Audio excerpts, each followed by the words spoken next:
Hey, what's up you guys, Custom Made Graphics here. In today's video I'm going to be going over how to add text to real life images like I did in my latest speed art.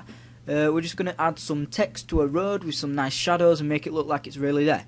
So let's crack on with the tutorial.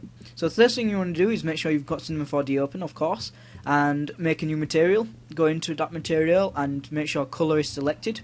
Go to texture, hit the little drop down arrow and go to load image. Find the image that you would like to load. For this one, I'm just going to use this orange one. When this box comes up, it will say something along the lines of, this image is not in a document search path. Do you want to create a copy at the document location? Make sure we click no for that one, and that is fine. We're just going to click the X. And now we're going to go to light and go to background. Add our newly created material to the background, and there you'll see that we have the image imported into Cinema 4D. So the next thing we want to do is we want to add our text. So we're going to go to More Graph, More Text. I'm just going to type in CMG here and use a nice big bulky font such as Big Maca. And I'm just going to quickly design the text how I like my text to be designed. So we're going to go depth with 120. Then we're going to copy and paste this and put the depth to 60. And go along to caps, fillet cap of 5 on each one, and just move it to around the center. Then we're going to select both of them, go to object, go to alignment, and make sure it is aligned to the center or middle.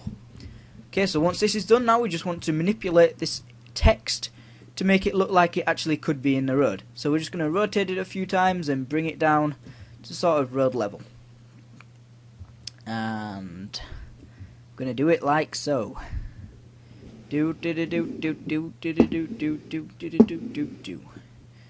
Okay, think that looks good enough for me. I'm just going to rotate it a bit further back, and once we've done that, you can see that it kind of looks like it could be there in real life. So now what we're going to do is we're going to add some sexy shadows using ambient occlusion, and we just need to add a plane first. So we're going to go over to this cube, go along to plane, and we're just going to stretch this out really far so it's as big as my penis.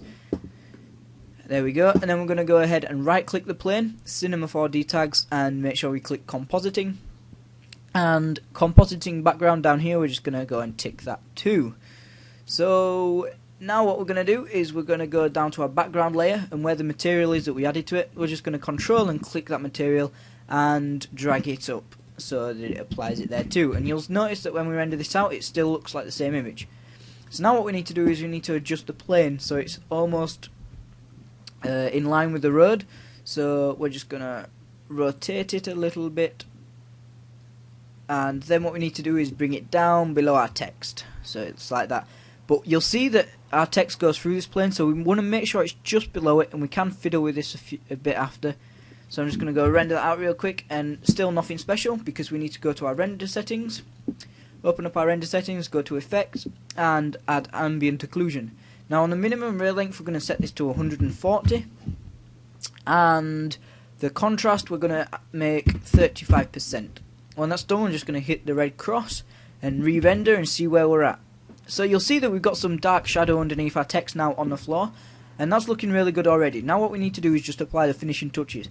So for this, what we're going to do is we are going to rotate the text a little bit just to make it look like it's actually touching the floor. Yeah, buddy. Okay. So it only needs to be small, minor bits.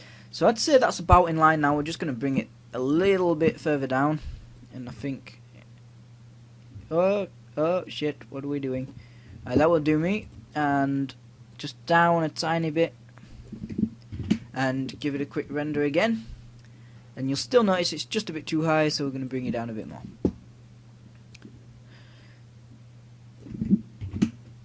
So yeah, that's basically it for the tutorial, guys. I hope you find this useful. Maybe you can do something creative like a YouTube background, and I know those are exactly the same words that Visual Designs used when he made this tutorial, but I just thought I'd add my own little spin to it, maybe give the chance for some of my subscribers to see the tutorial who are maybe not subscribed to him.